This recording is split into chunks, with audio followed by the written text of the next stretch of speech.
अस्सलाम वालेकुम। मेरा नाम अरसलान खान है। एक बड़ी प्यारी लाइन है।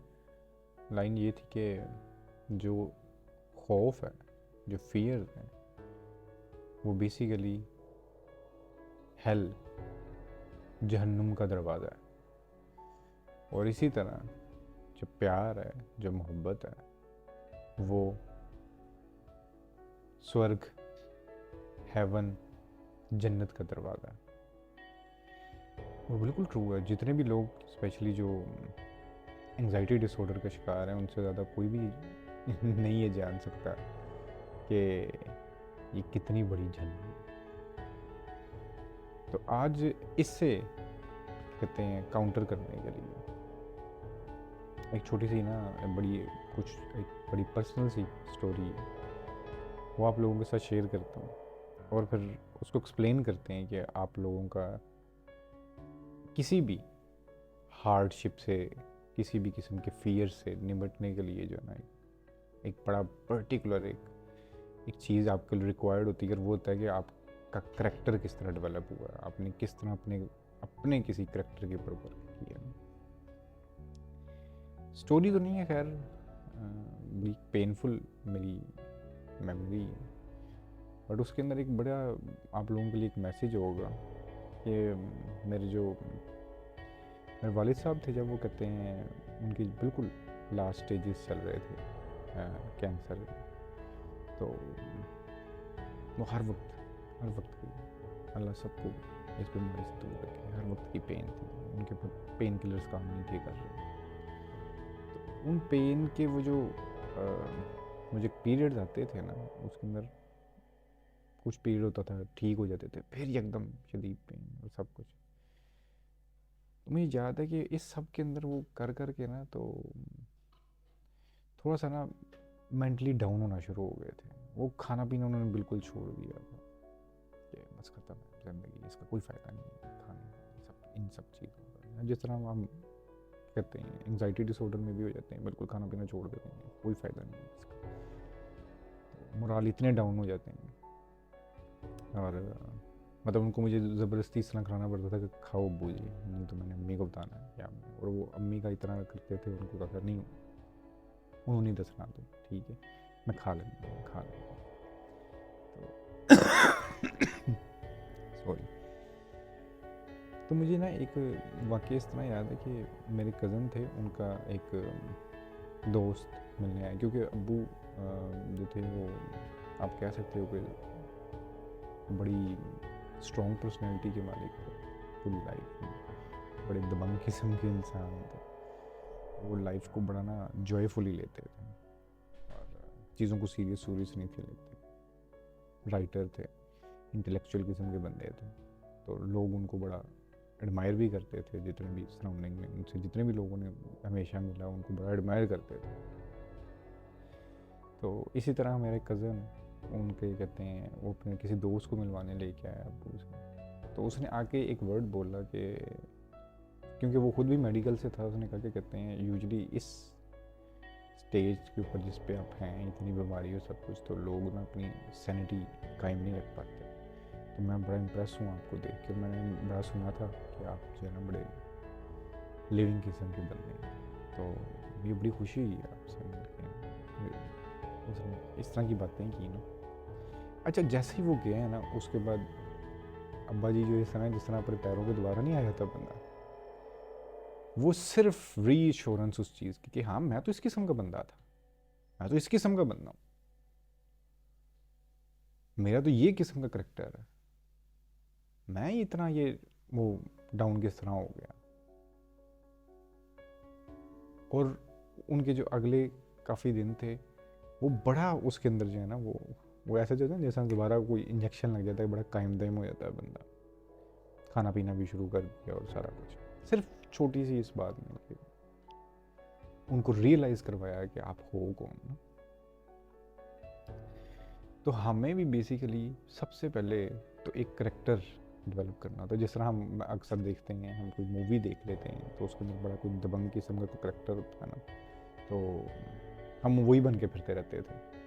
उसी तरह चलना, बाहर लोगों के साथ बात बूत करते हुए उस एक्सेंट को पकड़ना, हमें बड़ा अच्छा फील होता था कि उस बंदे के अंदर ब्रेवरी है, या सारी चीज़ें हैं।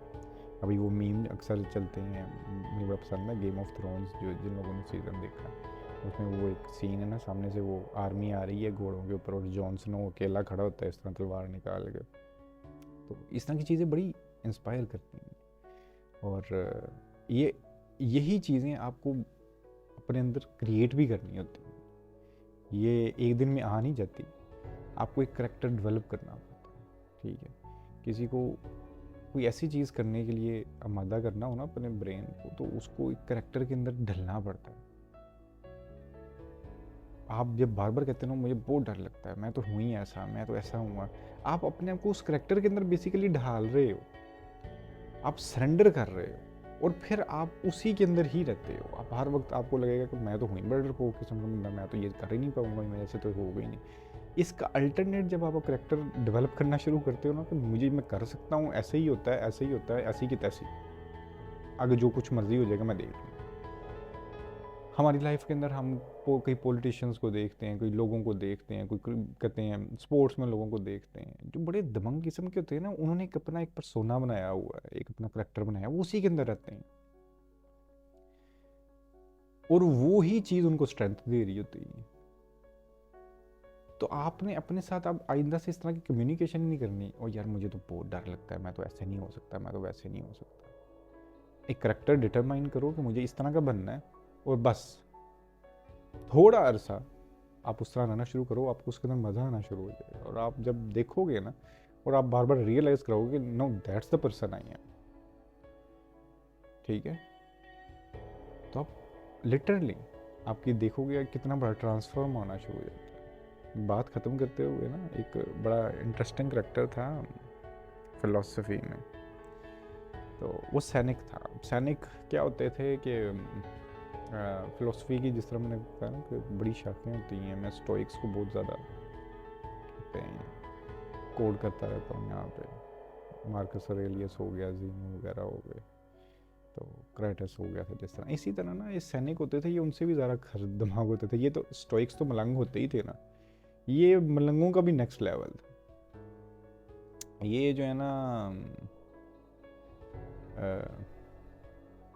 वो तो फिर कहते थे ना कि आपकी ज़रूरियात होनी चाहिए फलां, ये कहते थे बिल्कुल ही आपको किसी चीज़ की इस दुनिया के अंदर ज़रूरत नहीं है, सिर्फ नेचर की तरफ वापस चले जाओ आप। ये जो हमने सारी सोसाइटी बनाई हुई है ना, उनके बड़े ना इंटरेस्टिंग किस्म के ख्यालात होते थे। वो कहते हैं कि सोसाइटी के बनाए हुए प्लेयर से दूर रहो।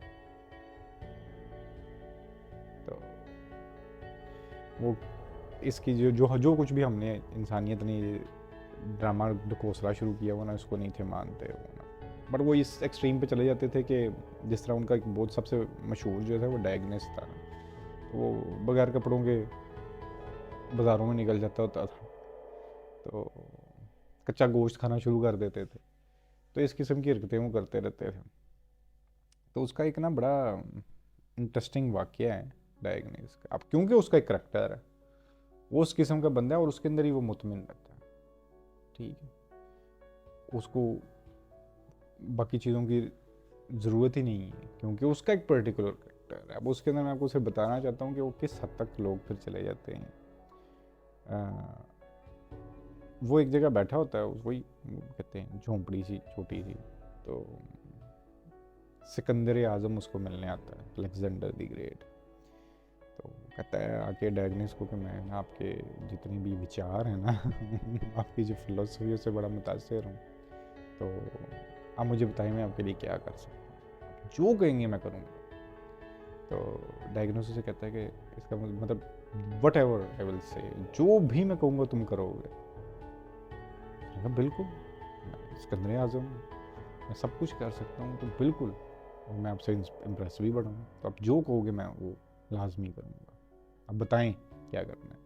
बोला चल फिर ना थोड़ा सा साइड पे हो जाओ, मुझे ज़रा धूप की रोशनी आने दे सूरज की, बस मुझे तरह से इतना ही चाहिए बहुत साइड पे हो जाए। वो इतने अपने करेक्टर के अंदर जो है ना वो लिविंग होते हैं, उनको नहीं फ़र्क पड़ता है इर्द गिर्द की चीज़ों से, कौन आया कौन गया। तो हमारा वट एवर हम जो भी जिस चीज़ के ऊपर भी अपनी ज़िंदगी गुजारना चाहते हैं ना, एटलीस्ट उसको अडॉप्ट ज़रूर करें, उस तरह का बने एक्चुअली। सिर्फ बातें नहीं, या कहते हैं दूसरों की कॉपियाँ करने की ज़रूरत नहीं। आपको हर चीज़ जो लाइफ के अंदर है उसको काउंटर करने के लिए ना एक प्रॉपर अपने दिमाग को जो ट्रेनिंग है ना वो खुद करनी पड़ती है, और एक टाइम आता है कि आप उस तरह के करेक्टर अपना बना लेते हो, और फिर जस्ट लिव विद इट। फिर उसके खिलाफ जो भी चीज़ आती है आपको उसकी ज़रूरत ही नहीं रहती। ठीक है, तो कोशिश करें लाइफ के अंदर काउंटर करने के लिए आपको किसी भी चीज़ को, अगर आप पहले से अपने आप को इस तरह का बना लेंगे, क्योंकि आपने ये भी एक पर्सोना ही बनाया हुआ है, एक अपना करेक्टर ही बनाया हुआ है कि मैं बड़ा वीक हूँ, मुझे बड़े पैनिक अटैक्स आते हैं, मैं डरा रहता हूँ हर वक्त, इस तरह का, वो बिल्कुल अल्टरनेट आपने खुद ही क्रिएट करना है।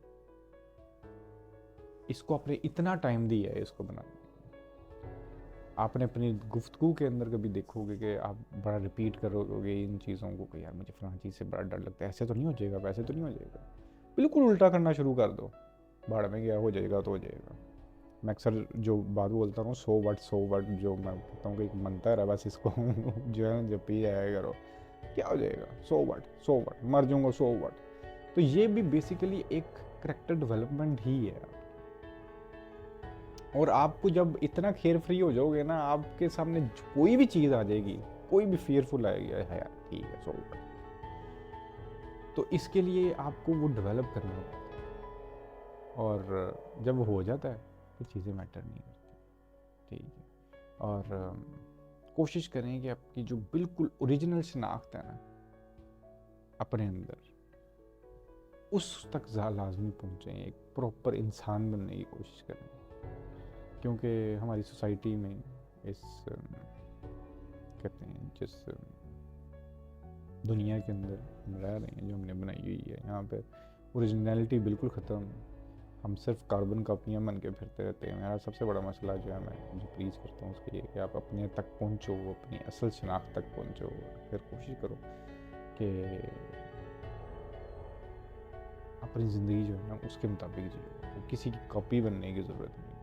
ठीक है, इस वीडियो को ख़त्म करता हूँ। अगर इसी बात पे एक वो छोटी सी डायग्नोस की हरकत थी कि वो दोपहर के वक्त में ना वो लालटेन लेके फिरता होता था, और लोग कहते थे अजीब पागल आदमी है कि दोपहर के टाइम में लालटेन लेके क्यों फिर रहा है। तो वो बोलता था कि मैं इंसान की तलाश में, मुझे इंसान नहीं मिलता। तो कोशिश करें कि आज के दौर में किसी को लालटेन लेके इंसान की तलाश ना करनी पड़े, और हम जो है ना अपनी ओरिजिनल हालतों में, जिस तरह हम हैं, जिस तरह हमें हमारे खुदा ने बनाया है, हम उस तरह अपनी ज़िंदगी गुजारें, और उसको जो है ना जिस तरह कोयला होता है उसको तराश के एक परफेक्ट तो नहीं, मतलब एक बेहतर फॉर्म के अंदर हम लेके आए, और इस दुनिया को छोड़ते वक्त इसको थोड़ा सा बेहतर, थोड़ा सा पॉजिटिव छोड़ के जाएं जिस तरह की है। आज के लिए इतना ही, इंशाल्लाह फिर बात होगी। अल्लाह हाफिज़।